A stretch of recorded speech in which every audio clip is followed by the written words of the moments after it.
Will AI improve our lives or exterminate the species? What would it take to abolish poverty? Are you eating enough fermented foods? These are some of the questions we've tackled recently on The Next Big Idea. I'm Rufus Griscom, and every week I sit down with the world's leading thinkers for in-depth conversations that will help you live, work, and play smarter. Follow The Next Big Idea wherever you get your podcasts. From LinkedIn News, I'm Jessie Hempel, host of the Hello Monday podcast. Start your week with the Hello Monday podcast. We'll navigate career pivots. We'll learn where happiness fits in. Listen to Hello Monday with me, Jessie Hempel, on the LinkedIn Podcast Network or wherever you get your podcasts. Hello, my friend, and welcome to another exciting episode of Negotiate Anything. Thanks for joining us today.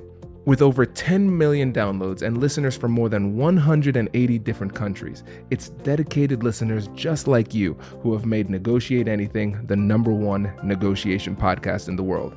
I'm your host, Kwame Christian. I'm a business lawyer, mediator, author, and the proud CEO of the American Negotiation Institute. Now, before we get into today's insightful conversation, I have a golden opportunity for those of you who recognize the power of negotiation in your professional lives. Have you ever found yourself wishing that you could navigate those high-stakes conversations with more confidence? Or perhaps you're looking to empower your team with the art of persuasion and conflict resolution. At the American Negotiation Institute, we've crafted specialized keynotes and workshops tailored for those very needs. We've transformed the negotiation skills of professionals worldwide, and we're eager to do the same for you. We believe the best things in life are on the other side of difficult conversations, and our goal is to help you improve your lives and the lives of those around you, one difficult conversation at a time. Don't let another challenging conversation leave you second-guessing. Click the link in the description to discover how we can help you find confidence in conflict, negotiate better deals, and have stronger relationships. Because in the world of business, every conversation counts. And now, without further ado, let's jump into the interview. All right, everybody, welcome to a special episode of the Negotiate Anything podcast. This is kind of a behind the scenes episode because I've been doing these training sessions with one of my mentees who is now actually on the team at the American Negotiation Institute, Minson Vo. And now what we've decided to do is record these sessions and share them with the world because we're talking about a lot of fun stuff. And if we can help other people with it, might as well do that. So I think a great way to start would be just giving you the stage for a bit, Minson, and give you an opportunity to introduce yourself. So Minson, thanks for joining us and tell us a little bit about yourself and what you do. Yeah, great. So I'm Minson. I'm a third-year undergraduate university student, and I just, for some reason, have this passion for negotiation, communication, all things human interaction. It started in high school when I picked up my first negotiation book, and ever since then, it was just a domino effect that just went from this one to this one to this one. Started watching a lot of negotiation content, keynotes, listening to a lot of podcasts, and also talking to a lot of negotiators to get their insights on things. And right now, I think I'm approaching my 4th year on this journey. And I know I'm progressing because I feel like I know nothing about negotiation despite having 4 years. The concept, it can be so simple, but so complex at the same time. And that's what makes it so fun to me because there's always more to explore, even though it's the same old principles in every single situation. It's different. You're a different person every day. You're never going to face the same situation twice. It's just this big game of life that I'm seeing in front of me. So that's what makes me so interested in it. But yeah, other than that, I'm really grateful to have these coaching sessions with Kwame.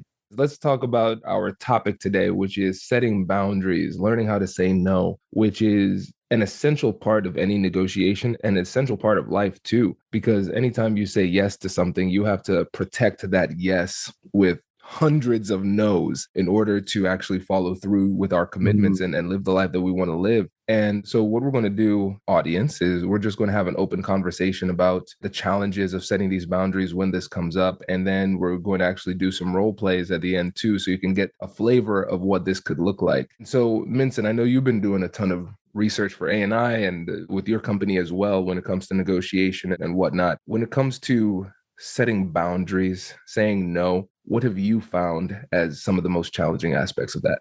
Oh, great. So one thing is really communicating authenticity, maintaining credibility when you're saying it. When I'm talking about that, I mean saying no in a way that makes the no seem real.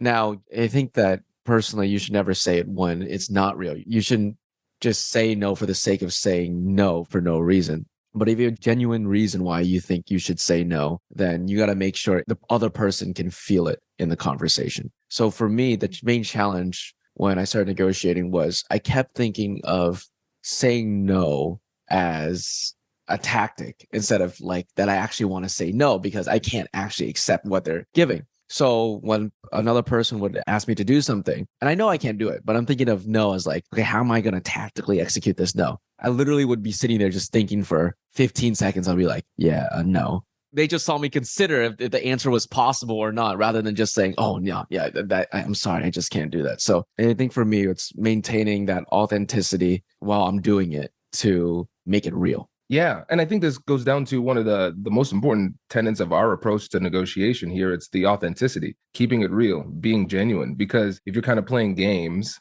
then it's easy for people to see that you're playing games, or they might misread it and consider it hesitation. If the answer is no and it's a true no, then it's easier for it to be believable simply because it is true. And going back to that point that you made about considering the no, one of the things we have to do in our preparation is understand very clearly not just what we want, but also what we don't want. So we can have that clarity in the middle of a conversation to say, yeah, we're running up to a boundary. So I can really clearly articulate that no.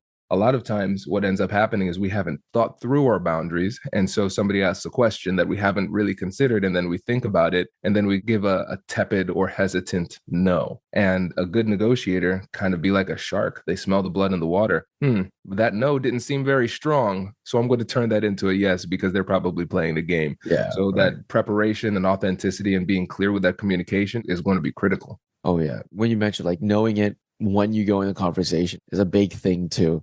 Having it in a place in your mind where it's not going to get lost while you're in the depths of the negotiation. I think that's really important. When I was doing simulations, it was harder to say no because those things, it's a simulation. So it's not real. And when it's not like real, it's not at the top of my mind what my boundaries are. I'm like, crap, I forgot the facts. But in real life, I'm like, okay, yeah, I definitely can't do that. I definitely can't do this. So 100%. Yeah. And I think we have to recognize too that this ability to say no, it will apply in every aspect of our life. So it's going to be in our personal life, our business life. It might be a transactional negotiation, or it might be us as people working on a team, leading a team, those type of things. We have to understand what those barriers are. And for me, I think approaching this with a little bit of simplicity helps to make it a lot easier. So having a framework that we can put in place when it comes to no, how to actually say no. A book reference for you and for the audience, The Power of a Positive No by William Ury. He was the co-author of Getting to Yes. I talk about this in my own books, but the inspiration for my model comes from that book. So I call it the no sandwich technique, where you have a no that is sandwiched between two yeses. So first is a yes to what it is that you're already committed to. And then there's going to be a brief and succinct no. And then there's going to be a yes to the continuation of the relationship or the continuation of the negotiation. So for a very simple example, so Minson, let's say we're chatting or you're asking, hey, Kwame, can you hang out Friday morning at 9:00 or Saturday morning at 9:00? And I say yes to my original commitment. Right. So on Saturday morning, I actually am going to be watching my son play soccer. That's the yes. That's my commitment. And then I will say, so unfortunately, I can't hang out on Saturday morning. So that's the quick no. And then the yes is to our relationship or the continued negotiation, where I'd say, but I'd still love to hang out. So let's talk through some other times where we could get together. So it is a really simple framework for how to say no that actually could strengthen the relationship too. Wow. I've heard it done before, but I never really thought of it in that type of framework.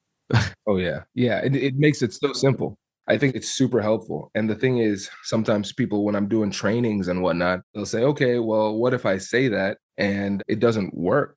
Like, what if they keep on pushing? I say, well, in that case, it clearly the person's hungry because you feed them another no sandwich. And this is, I think, another nuance of how to set boundaries that people often miss. They feel like they need to diversify their response. So I said no one time, Maybe they didn't get it. So let me say no in a different way. Let me come up with a different reason. Right. You only need one reason to say no. And that's it. You don't need better reasons to say no. So you just reiterate it. So you just say, hey, like I said before, I've got this soccer game on Saturday, so I can't do it. But if you want to figure out a way that for us to try to make this work, let's keep on chatting. And you just keep on cycling through the exact same framework with the exact same points. You don't need to diversify the reasons for setting the boundary. Right. And it seems like creating focus, your mindset is also really, really important in these types of situations, especially what you focus on.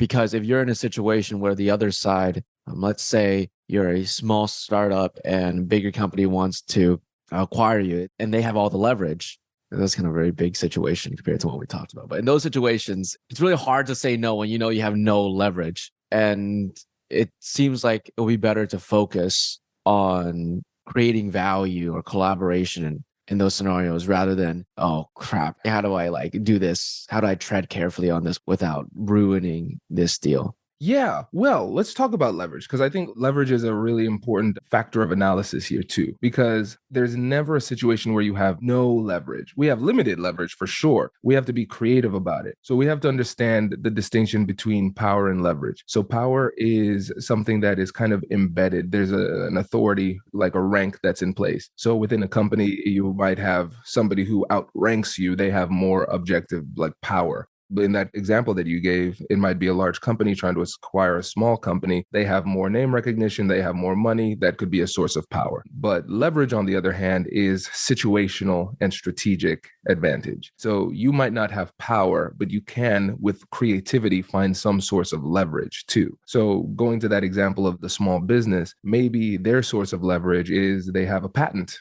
So that's right. something that could protect them. Or maybe the source of leverage is they have unique industry knowledge that could be beneficial, or some customer relationships, those type of things. So if you are really clear on your unique source of leverage, you can come to the negotiation table feeling a little bit more empowered, even if you don't have a traditional source of power. And when it comes to setting boundaries and negotiating, especially if there's a power dynamic that's not in your favor, we have to think about the situational circumstances that are at play that creates that dynamic. But then we also have to think about the psychological impact, because it's not just that you don't have power, it's that you also feel powerless at the negotiation table, which has a psychological impact, which changes the decision-making approach that you have. And so if you can feel a little bit more empowered, then you come to the table negotiating differently, and you're not going to be as willing to let people infringe upon your boundaries. You're focused on your own source of power as well. Oh, that's helpful. Yeah. The difference between power and leverage. So you said the power is positional, your status. I'm assuming your ability to influence, because that's also leverage.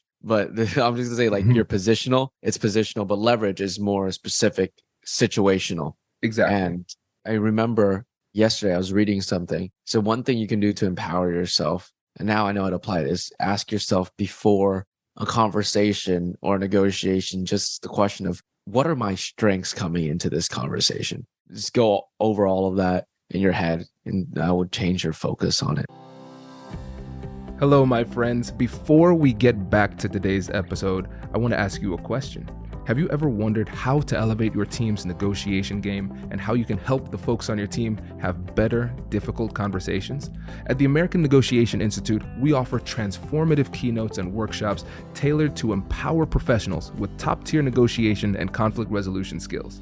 Whether it's a keynote for your next event or hands-on training for your team, we've got you covered. Don't just negotiate. Master the art with the American Negotiation Institute. Click the link in the description to find out more. Elevate, negotiate, and succeed.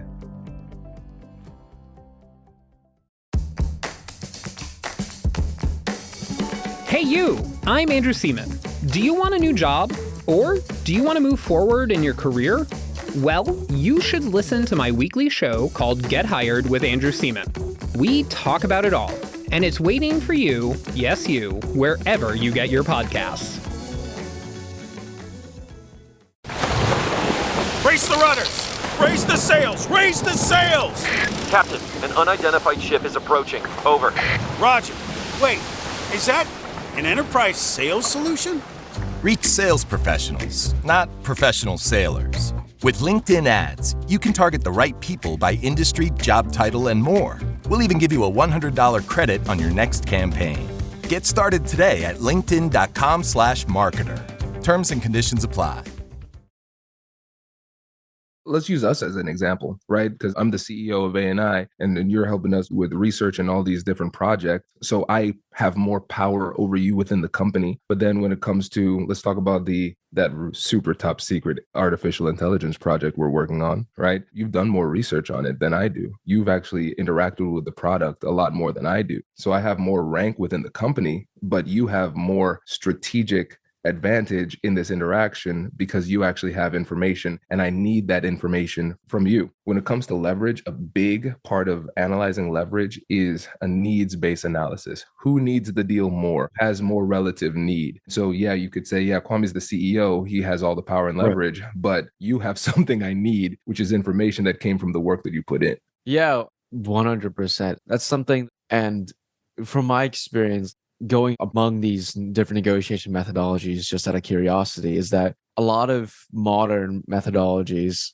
don't put enough emphasis on it. And it's like, okay, yeah, you shouldn't go in the situation with the mindset of destroying the other side or threatening the other side. Though leverage should always like be in the back of your head or even sometimes in the front of your head because it's always important. It's a force that's always there. And you recommended me a book a while back, The Bargaining Advantage. I believe that's the name, by Richard Shell. In there it explains it like very, very well. I forgot if it was him because I did hear this from other sources as well, but leverage can be divided into 3 types: as positive, negative, normative. And sometimes you may not have one, but you may have the other. Yeah, 100%. And yes, that was the book. And I think in terms of analyzing power versus leverage and going down into it, I think that's the best book on the market, Bargaining for Advantage on it. I think other people who addressed it pretty well, Stuart Diamond and Jim Camp, did well in their books. But yeah, and I would even push that analysis too a bit when it comes to the leverage, because when you have positive, normative, and negative, with positive power, we're talking about what are things I can add to your life to make your life better. Negative, this is more on the coercive side. What are things that I can do to make your life worse? And then normative, this is like the societal advantage. How does society look upon me and this deal and this situation? I would even go a little bit further. You have psychological power. Like psychological power can come from confidence. It can come from intimidation, whether or not you feel intimidated. So somebody could feel intimidated, and that doesn't necessarily mean that the person is trying with intentionality to be intimidating, right? So that psychological leverage is going to be part of it. Leverage from information, like that's the example that you would have over me when it comes to the AI project. You've just done more research. And when you start to think about the different layers of leverage and power and where it could come from, now negotiation becomes a lot more fun because you can always be an empowered negotiator, even if you don't have a classical source of power. 100%. Yeah, man, it's cool. Let's run through the exercise. Let's keep it super real because let's just say I'm a hard-charging CEO running a little consulting firm, trying his best to change the world. And I'm pushing my employee, which is you in this situation, a very realistic scenario. As to do more work, you have things to do. You're still in school. You're in this amazing new program and everything like that. So you have to let me know, hey, man, I can't do all this stuff. So based on what we've talked about today in this little session, I want you to set boundaries here. I'll give you some feedback and then we'll flip. You'll be me. I'll be you. I'll try my best and see what I can do too. Okay. Sound Great. Good? Great. All right, cool. Hey, Minson, thanks for taking this meeting. So really exciting stuff. I know you've been working on this AI project, which is great. It's going really well. There are a couple of things that I'd like to discuss with you. First, I want to make a course to go along with the AI project, teaching people how to use the tool effectively. I think that could give us a strategic advantage in the marketplace. And then we have this Audible course that's coming out in January that you helped us with on how to listen effectively. I think we would be really missing out on an opportunity to turn some of the material from that course into a book as well. So at the end of Q1, my goal would be to have you kind of take the lead on creating this course for the AI project and doing additional research for the book on how to listen effectively as a negotiator. Wanted to touch base with you to see how you're feeling about taking on a little bit more work. Awesome. Kwame, I'm just curious because I know Q1 plays into a big, larger picture. So what's the end vision for all of this? Let's talk about it from a more principled perspective, because again, with our goal, we want to help as many people as possible with this content. And so my goal would be to try to increase our digital footprint. I think a lot of people could benefit from using the AI project, taking advantage of that tool once it's done. And then also, I think a lot of people would benefit from reading a book on how to listen effectively, but from a negotiator's perspective. I think if we were to create those two things, get those things out, we'd be able to reach more people but also teach people effectively, while at the same time, which is the second point, create more scalable products as well. Because right now I'm doing a lot of travel. I want to focus a bit more on the media side of the company, which is the podcast and YouTube and things like that, so we can create more money that doesn't actively require me to get on a plane, do a training, and things like that. So honing out on that last point, you want things that would use your time in the most efficient manner to get the most output for the company. Yep, that's right. Awesome. Yeah. So what do you think? You're not going to want to hear what I have to say next. Why do you say that? Because I'm going to sound like an employee that's trying to avoid responsibilities. I mean, I guess that depends on how you frame this. Right now, you has already assigned me to like working on the actual development of our AI.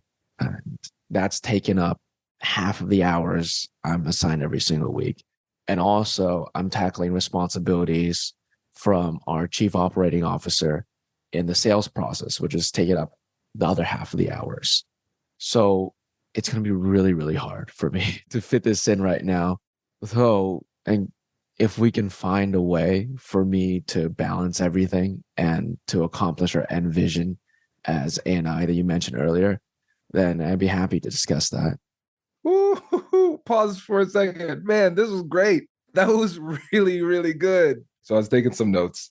So this is what I saw. So first, you started off before responding, you clarified using the empathy loop. So it's a 3-step listening process. First, you heard what I said, then you paused and you said, all right, correct me if I'm wrong, but it sounds like this is what it is that you're working on. So you gave a good summary. You did not advance until I said, yeah, you got that right. So that was a really great way to empathize, to start things off, to make sure that we're clarified. It also serves as a bit of a timeout, because I hit you with something, gives you some time to think through it and prepare. So you slow down the conversation in that way, which was great. Then you got curious, which I thought was fantastic, obviously. But I like the fact that you actually said, hey, I want to get curious. That has a kind of a magical softening effect too. It's not just going into like straight asking a question, almost like a cross-examination. You eased into it nicely with that preamble saying, hey, I want to get curious for a second and ask some questions. So you turned it into a traditional negotiation by gathering information to figuring out what my interests were, and then honing in on the interest of the fact that I want to digitize products to make a little bit more of an efficient use of time. I saw the classic Chris Voss. I forget the term he uses for it, but you're not going to want to hear this. I think that worked well in this context because it did make me lean in and say, hey, what do you mean? It's almost like rushing to your defense. Like, oh, Minson, why? What? Don't worry, it's okay. I thought that was great.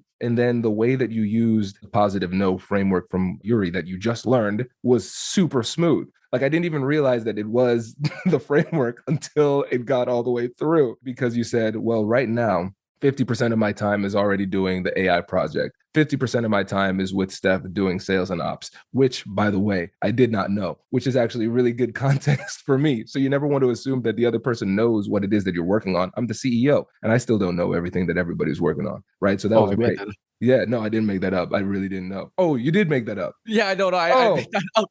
It was so good because I know Steph's working on that. So it was legit. So really good job with the acting, but just in general, it's a good way because you showed your commitment. Hey, I'm already doing this and it's already taking up all my time. So I can't add something to the plate, but let's keep on talking to see how else I could support, because I didn't feel like you were rejecting me. I felt like you were saying no to what I was suggesting, and at the same time recognizing that I had a legitimate need and offering to be a support in other ways, continuing the relationship and the negotiation. So man, you crushed that.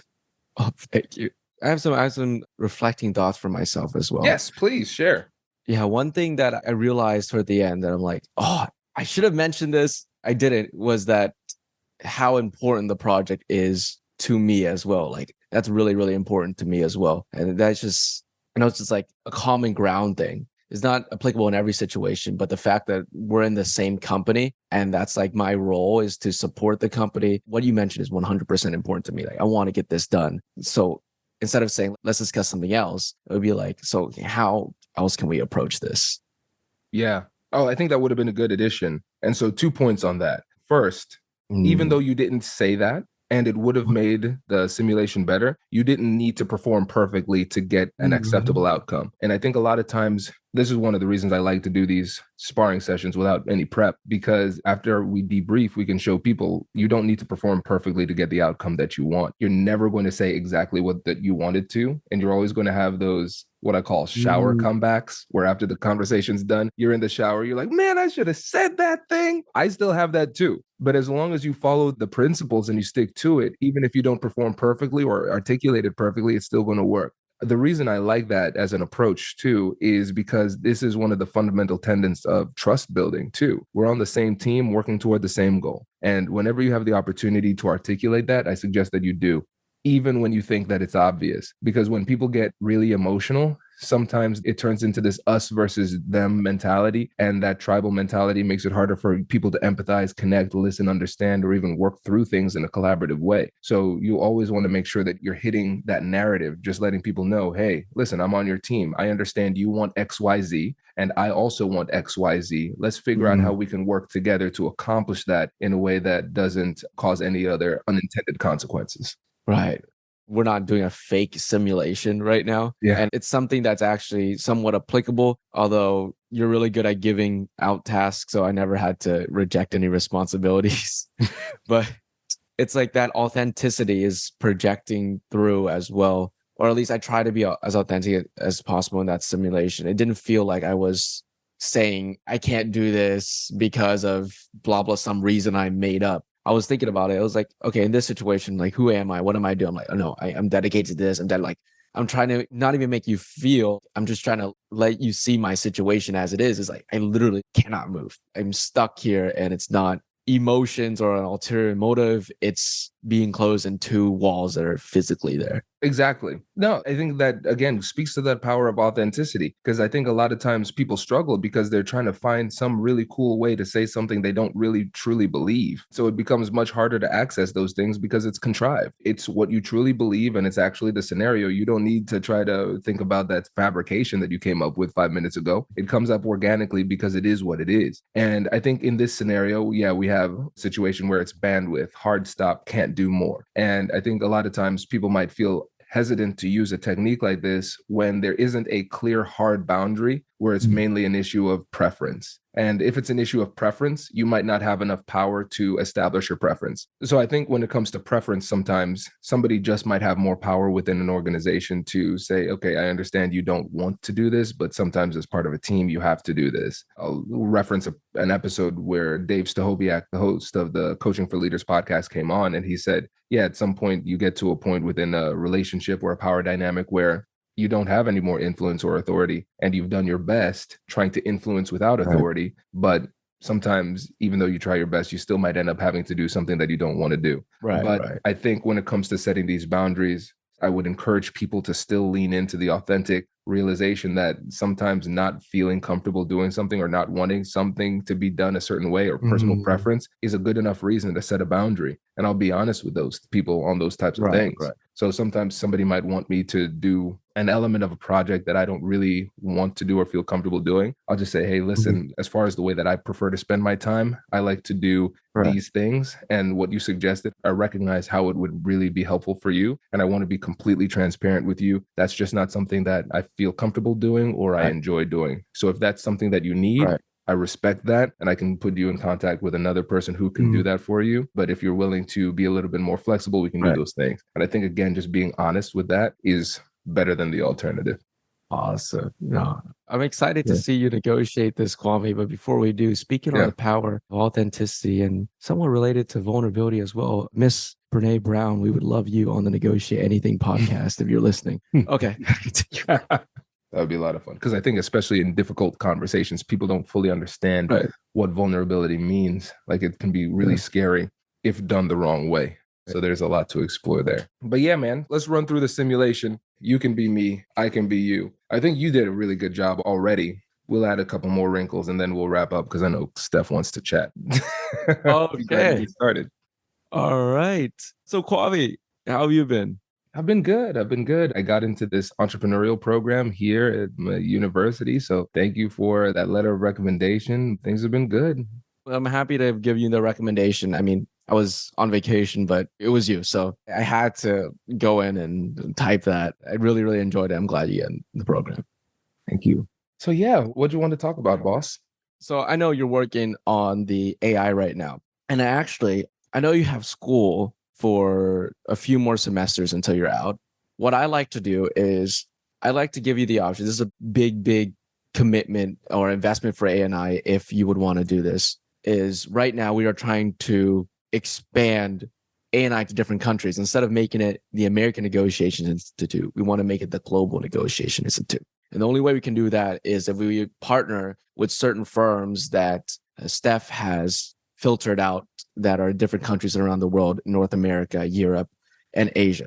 And the thing is, these firms, because of the differences, because of their preferences, we just can't do Zoom. So what I like to do is I like to propose you a project that will transition to your full-time position as well, or actually be the start of your full-time position, that will pull you out of school right now, and we'll fund your trip to different countries in Europe and Asia. It'll be a few months long, and then you'll take a break, and then it'll be another few months long, and then you'll take a break to negotiate deals. And we'll send some more people on the team, including the COO. I'll go to some of them. And yeah, so what do you think?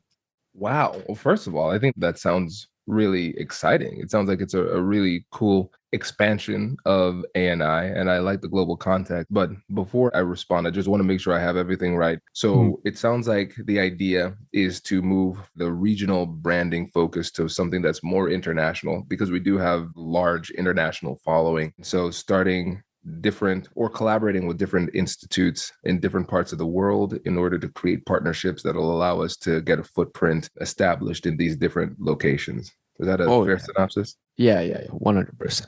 100%. Yeah. Well, again, it sounds really exciting, and I can tell that you definitely put a lot of thought into it. I know how you're always trying to think strategically about the advancement. My concern right now is about bandwidth. And so before I respond, I want to get a little bit more clarity on what your vision is for me within this expansion. So yeah, I mean, you are the person that has done the most research on AI, and we want AI to be the forefront of our new negotiation approach. So having you at the negotiation table and these different places with these different companies really be of help, even if you're not the main one negotiating. And if the negotiators if the other side needs any type of information, or our side needs any type of clarification, you would be the person. Okay, that sounds great. And okay, now, as far as time commitment, it sounds like you're expecting me to physically leave this location and actually go there. And about how long do you think this would take? So 3 months for the first dozen of deals, then probably a month break, and then 3 more months for another dozen deals.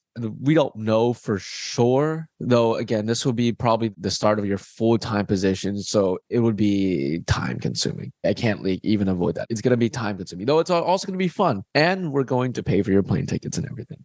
That sounds great. I love traveling. And now here's the thing, Minson, and I want to be completely transparent with you here. Right now, I'm in my third year. I'm in this entrepreneurial program, made a commitment to my family that I was going to see this through, get done on schedule. So unfortunately, right now, based on the way that you described it, that's a commitment that I can't make because it would interfere with my studies and push me too far back.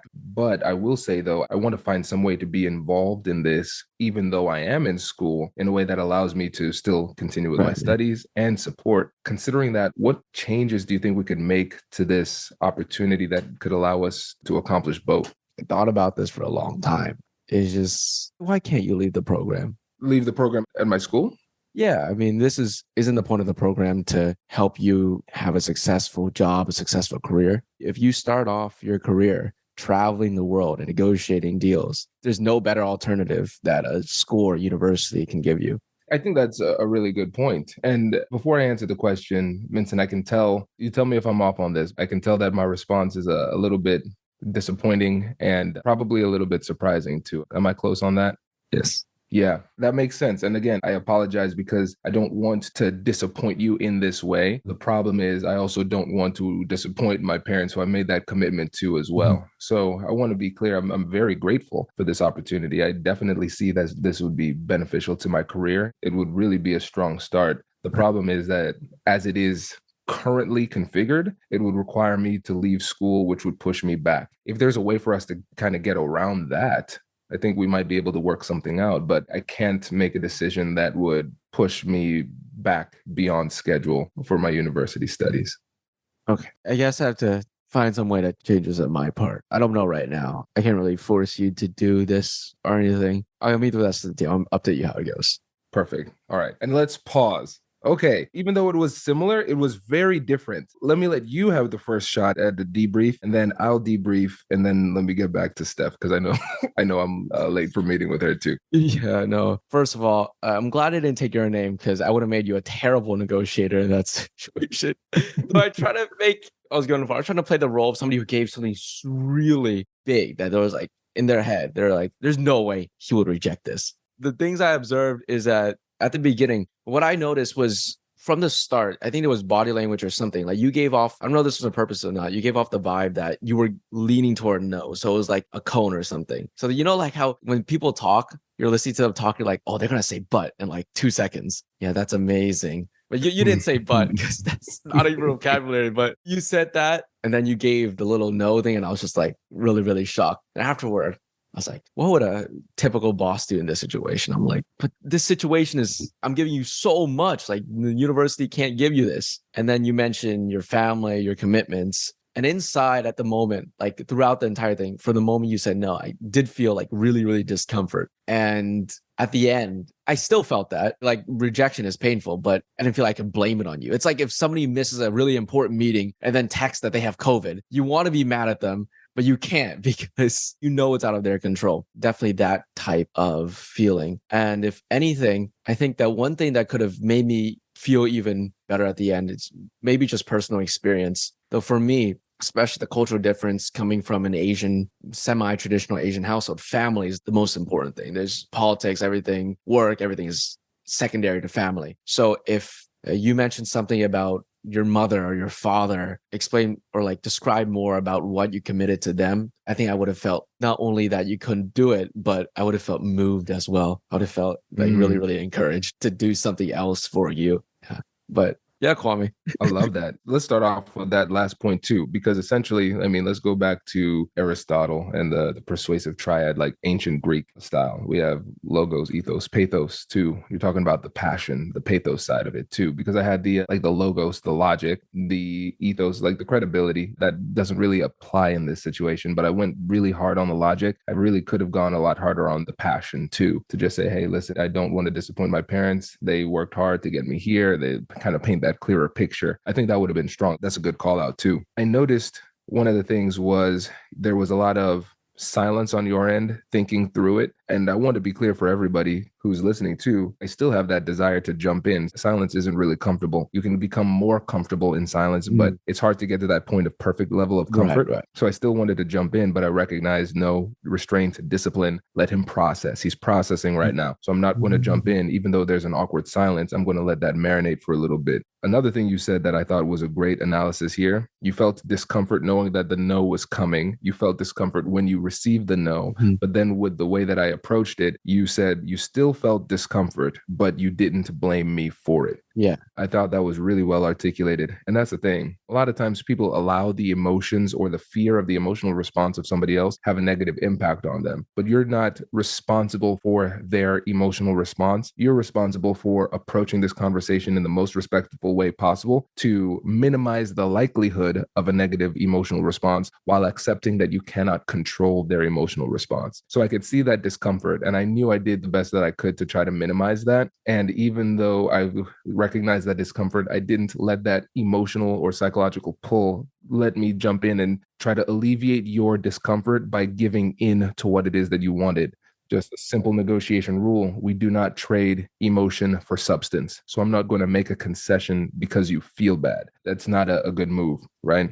So you can see that there was one point where I used mirroring, saying what you said, repeating what you said, but with an upward intonation to get you to explain more. After I dropped the framework of the no sandwich, yes, no, yes, then it was more just flowing back with compassionate curiosity. So if you're new to the program, compassionate curiosity framework, that's our approach to dealing with difficult conversations. Step 1, acknowledge and validate emotions. Step 2, get curious with compassion. Step 3, joint problem solving. And when somebody responds to me with emotion, even though they might respond with substance, I ignore the substance and address the emotion alone. So when you came back at me saying, well, I don't understand why you would say no to this. It's such a great opportunity. What holding you back? Why would you do this? I sensed emotion there. I ignored the question and I just addressed the emotion. So I acknowledged and validated the emotion. And I said, hey, Minson, before I respond directly to you, it sounds like you're a little bit disappointed with my response. Am I close on that? And then you explained, yeah, I'm disappointed, gave you that opportunity to vent, and then gave you that emotional payment saying, because you're like, this is such a great opportunity. I wanted to say, yeah, this is a great opportunity. And I do appreciate this because you're right. This would put me in a good position. So I'm agreeing with everything that you're saying.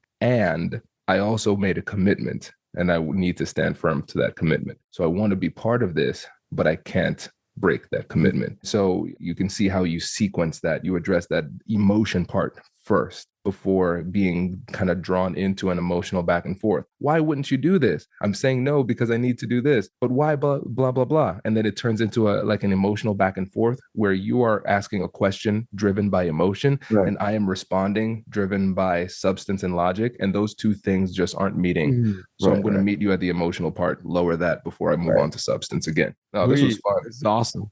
This was great. Cool. So when Steph is like, why didn't you join the call? I can tell you're upset. I'll have to hit her with some compassionate curiosity too. But cool, man. I think this was a strong first start to our published coaching sessions. For those who are listening, we'd love to get your feedback. Let us know what you think. If you liked it and you haven't left a review yet, leave us with a 5-star review. We really appreciate that. Minson, any parting words before we wrap? There is one thing, is that even if you do master the ability to say no, say yes sometimes as well. Yeah, absolutely. Absolutely. Listeners, make sure to give Minson a follow. We'll tag his socials in the description. And with that, we'll catch you in the next episode. Have a good one. See y'all.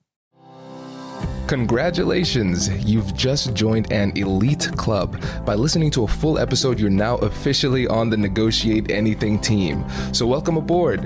What most team members do is they subscribe to the podcast because that allows them to automatically get the latest episodes of the show. The best things in life lie on the other side of difficult conversations. Keep learning, keep practicing, and keep getting better. Your relationships will improve, your career will soar, and you'll have the confidence you need to get the most out of these crucial conversations. Again, thank you for joining the team. We're excited to have you, and I will see you in the next episode. I'll catch you later.